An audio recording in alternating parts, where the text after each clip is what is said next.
The closing bell rang exactly 15 minutes ago on this Monday, July 13th, 2026, and the scoreboard is painting a fairly brutal picture. It really is, yeah. We have the Nasdaq plunging 1.55% to close at 25,873.98.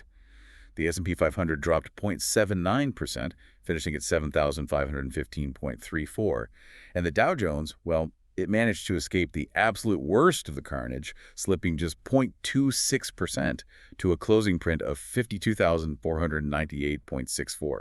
Those divergences right there in that closing print, that is the skeleton key to understanding this entire session. Right, because we are tearing into a massive stack of institutional strategy briefs today to figure out the exact mechanics behind this sudden risk-off reality check. Exactly, because if you want to protect your portfolio heading into tomorrow's massive data drops, you need to understand the math that drove today's sell-off. And the Dow was cushioned by heavy energy components, while the Nasdaq absorbed a direct hit because of its massive tech weighting, right? Yeah, but we can't analyze the math without first looking at the narrative. We have to look at the catalyst that completely rewired the global macro landscape over the weekend. Right, the geopolitical wildcard. So just looking strictly at the facts laid out in the institutional wrap-ups today, President Donald Trump reinstated a U.S. naval blockade on Iranian ports, Specifically targeting the Strait of Hormuz. Yeah, and to be clear, we are just looking impartially at the market impact of this policy move. But what makes this so intensely market-moving is that it came with a 24-hour notice period. Which, let's be real, 24 hours in global maritime logistics is essentially 0 seconds. Right. The Strait of Hormuz is a 21-mile-wide choke point. Roughly a fifth of the world's total global oil consumption passes through that narrow strip of water. So when a blockade is announced with that little runway, you aren't just looking at delayed shipments. No, you are looking at an instantaneous, violent recalculation of global maritime insurance. War risk premiums on supertankers absolutely skyrocketed before a single vessel even altered its course. Which explains the commodity board today. The market recognized a physical threat to global supply, and Brent crude soared 9.6% to $83.30 a barrel. Yeah, and WTI crude jumped to $77.68. The pricing mechanism just reacted violently. Wait, hold on, though. Let me play devil's advocate for a second. Sure, go ahead. If geopolitical tensions in the Middle East are skyrocketing, and a major maritime choke point is essentially closing, and oil is surging in every historical textbook, that is the exact recipe for a massive rally in gold. You would think so, yeah. It is the ultimate doomsday bunker asset. Yet today, gold tanked 3% to a monthly low of $3,998 an ounce. It was a brutal drop. That completely breaks the traditional safe haven correlation. Why on earth are investors dumping the ultimate panic button asset during an actual geopolitical panic? Well, because the market is already looking past the physical conflict. It's pricing in the secondary economic shockwave. The inflation shockwave. Exactly. That near 10% surge in crude oil isn't just about the cost of fuel for airlines and logistics companies. I mean, it is a direct injection of inflation back into the global economy. And the Federal Reserve did not waste a single second validating that fear today. Not at all. Fed Governor Christopher Waller hit the wires with a very hawkish warning today. He openly stated that near-term rate hikes are firmly back on the table if the incoming inflation data runs hot. Right, so the market isn't reacting to the blockade itself. It's front-running the Fed's mathematical reaction to the blockade's inflationary pressure. Because an inflation shock basically guarantees higher interest rates. The math demands it. The moment Waller put rate hikes back on the table, swap traders aggressively repriced the risk. They bumped the odds of a July rate hike up to 43%. Wow, 43%. Yeah, and that caused an immediate earthquake in the bond market. 2-year Treasury yields spiked to a 1-year high of 4.26%. Which brings us right back to the gold anomaly. Exactly, because look, gold has a fundamental structural flaw in a high-rate environment. It doesn't pay a dividend. Right, produces no yield. It just sits there.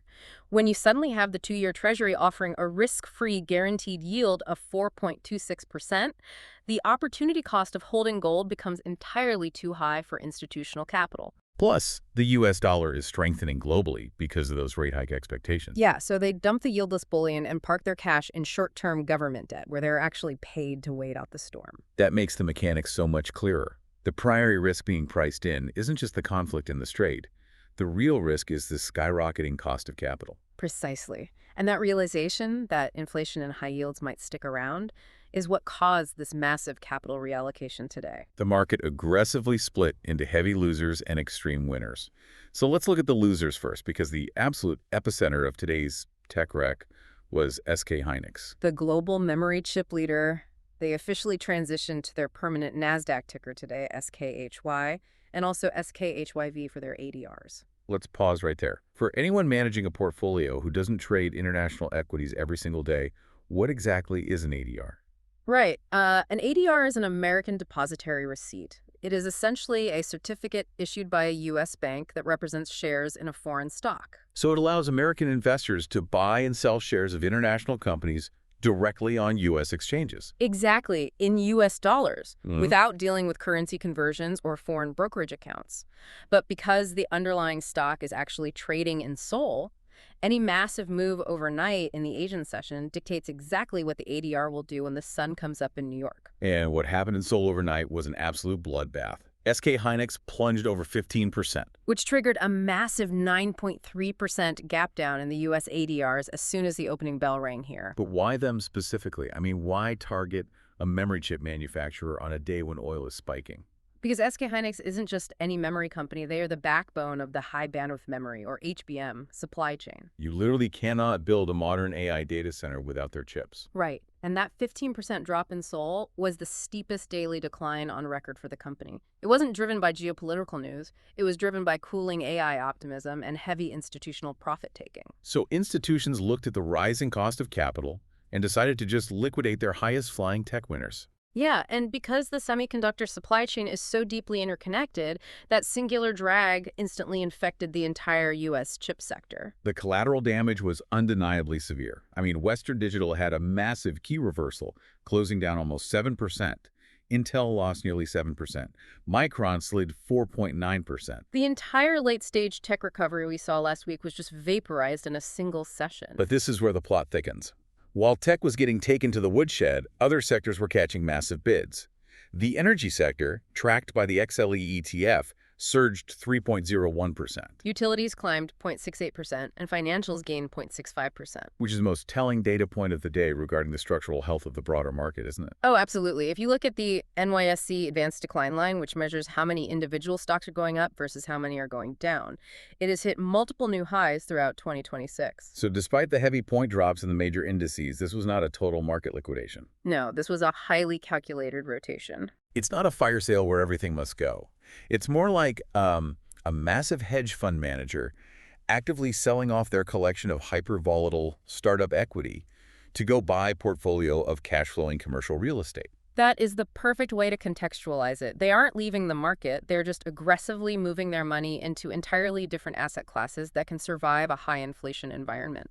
We are seeing a stark divergence between thematic AI hype and structural market breadth. The market is not fundamentally broken. We are simply watching retail and institutional capital rotate out of overextended megacap names to fund fresh opportunities. It is a harsh but entirely necessary breather for the tech generals. But wait, let me challenge that healthy rotation narrative. Bring it on. If this was just a simple, orderly shifting of capital into defensive sectors, why did all three major indices close at their absolute session lows? Right. Going into the close, we saw absolute zero institutional rescue squad. Nobody stepped in at 3:50 p.m. to buy the close.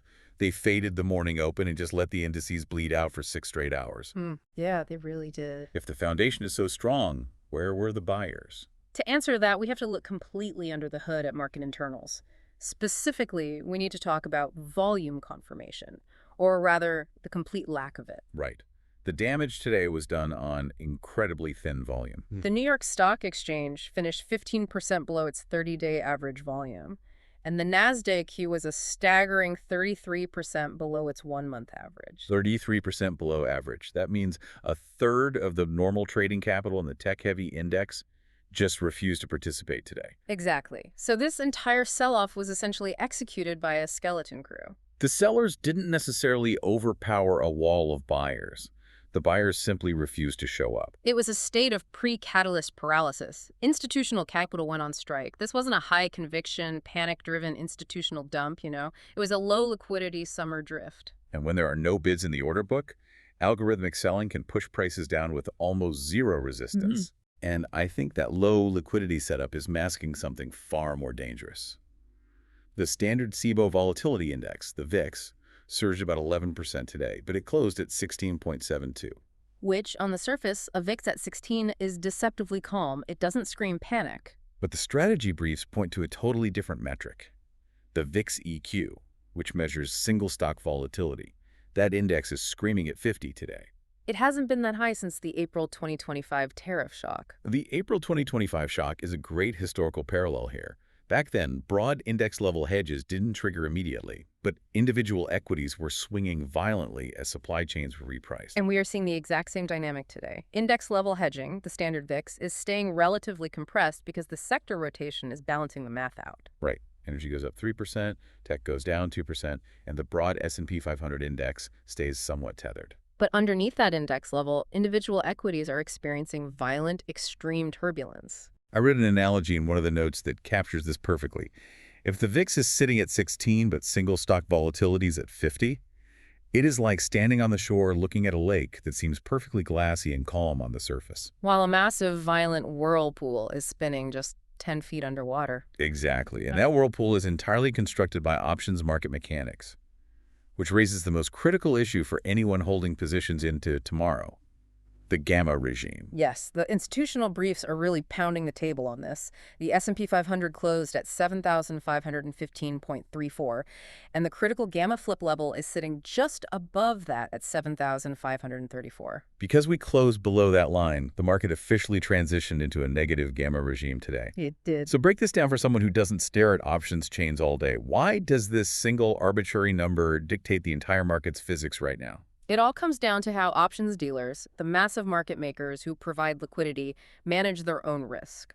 When you buy a put option to protect your portfolio, a market maker has to sell it to you. So they are now taking on the risk if the market drops. Right. To protect themselves, they delta hedge. In a positive gamma regime, the math allows them to buy the dip and sell the rips, which acts like a shock absorber for the market. But when we drop below that 7,534 level into negative gamma, the math completely inverts. It does. In negative gamma, dealers are mathematically forced to trade pro-cyclically to hedge their books. If the market falls, their risk accelerates, and they are forced to aggressively short S&P futures to stay neutral. If the market falls faster, they have to short more. Exactly. So they become momentum chasers by absolute necessity. They are essentially forced to sell into weakness, creating a synthetic avalanche that pushes the market even lower. That is precisely the danger. And the primary put wall, the absolute line in the sand where the heaviest concentration of options sits, is directly below us at 7,500. So 7,500 is the trapdoor. It is the trapdoor. If the bulls fail to defend that 7,500 level tomorrow morning, that trapdoor swings wide open. And the programmatic dealer selling we just discussed will accelerate violently, targeting the next major support levels at 7,480 and then 7,460. We are teetering right on the edge of that abyss, and we are doing it with a third of the market's volume missing. which particularly sets the stage for the massive macro catalyst dropping the very next morning. Tuesday is shaping up to be the most intense, catalyst-dense session of the entire summer. Oh, without a doubt. We have the June CPI inflation print hitting exactly at 8:30 a.m. Eastern Time. We have highly anticipated congressional testimony from Fed Chair Kevin Warsh. And as if that wasn't enough, we have the official kickoff of Q2 big bank earnings. JP Morgan, Bank of America, Wells Fargo, and Citi all reporting their numbers. It is a triple threat scenario. And because the market is sitting right on that 7,500 negative gamma trapdoor, every single one of those data points has the potential to trigger a massive mechanical market move. It really does. But let me push back on how a trader should approach this. The institutional briefs note that historically, a downside trend day combined with a negative gamma regime yields a 60% to 65% probability of downward continuation the following day. That's the historical average, yeah. Given those statistical odds and the fact that we are sitting on a trapdoor, shouldn't an active trader just front-run the math and aggressively short the market going into the Tuesday open? That is honestly the fastest way to blow up a portfolio in this specific environment. You cannot trade that 65% continuation statistic blindly when you have the CPI print and the Fed chair on deck. The data completely overrides the structural market probabilities. 100%. The CPI print and Warsh's testimony will act as the ultimate volatility accelerants. If we get a hot CPI print showing that inflation is stubbornly high and validating the oil shock, that 7,500 trapdoor will absolutely shatter. It will spark immediate programmatic liquidation across the board. Exactly. But what if the CPI print comes in cool? What if inflation is actually subsiding despite the noise in the energy markets? Well, if the data is cool, it will trigger a violent mechanical short covering squeeze, right? Yes. All those dealers who are currently shorting futures to hedge their negative gamma exposure will be forced to rapidly buy them back. And the market will rip right back above that 7,534 gamma flip level just as fast as it fell today. The key takeaway for anyone managing capital is patience.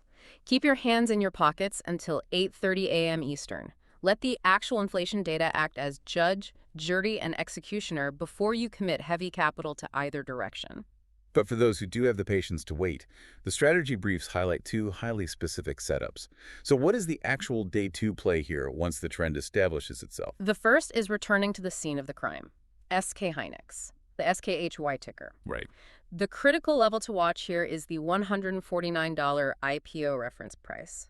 Because the broader semiconductor premium is deflating so rapidly, SK Hynix has become a high-conviction momentum vehicle. So if the stock pulls back toward that $149 level, the play is to look for heavy institutional limit orders stepping in to defend it, attempting to play a mean reversion bounce. Yeah, but if that $149 floor breaks on heavy volume, the strategy shifts entirely and it becomes a structural short. The technicals will dictate the trade. Got it. And the second major day two play is in the energy sector, specifically looking at the XLE ETF or mega cap individual names like ExxonMobil. Because that 24-hour naval blockade notice we discussed at the top of the deep dive officially goes active on Tuesday. Right. When that countdown clock hits zero, if the blockade officially takes effect and supertankers in the Strait of Hormuz actually drop anchor and grind to a halt, You will see a massive influx of liquidity funnel directly into the energy sector. Institutions will use it as a real-time hedge against the wider market's downside exposure. it is setting up as a classic breakout continuation play above Monday's highs. Exactly. So to tie all these threads together, today was really a masterclass in how global news translates directly into mathematical market forces. It was textbook. We watched a singular geopolitical wildcard, a naval blockade notice, trigger an immediate spike in physical oil. That oil spike instantly generated hawkish rhetoric from the Federal Reserve regarding inflation. Which drove short-term treasury yields to new highs. And those high yields utterly crushed yieldless assets like gold, while triggering a massive low-volume rotation out of high-beta tech darlings and into defensive cash-flowing fortresses like energy and utilities. And by looking underneath the surface of that rotation, we saw that the options market has locked the indices into a negative gamma regime. We are teetering directly on a 7,500 trapdoor, entirely dependent on how the CPI inflation data prints tomorrow morning. It is a fragile, highly volatile equilibrium. It is clear that in this new, tense macroeconomic environment, the institutions are sending a very loud signal. You have to focus on structural earnings durability and cash flow over thematic speculative hype. Which leaves us with a much larger, lingering question to ponder as we watch this play out over the coming months. Oh, absolutely. If global supply chains and inflation expectations are so deeply fragile that a single 24-hour naval blockade notice can entirely derail a trillion-dollar tech rally in a single afternoon. How long until massive multinational corporations are forced to fundamentally alter their business models? Right, because we have spent the last 3 decades living in an era of just-in-time efficiency, optimizing supply chains to the absolute penny. But are we about to enter a costly inflationary era of just-in-case resilience, where companies have to hoard inventory and build redundant supply lines just to survive? And if we are transitioning into a persistently high-yield, high-inflation world to pay for that resilience, will the mega-cap tech generals ever regain the absolute, unquestioned dominance they enjoyed over the last decade of zero interest rates? It is the ultimate wild card in this ongoing poker game. And the very next card flips tomorrow morning at 8:30 a.m. Eastern. Keep an eye on the volume, watch that 7,500 level, and let the data guide your hand. We will see you next time on The Deep Dive.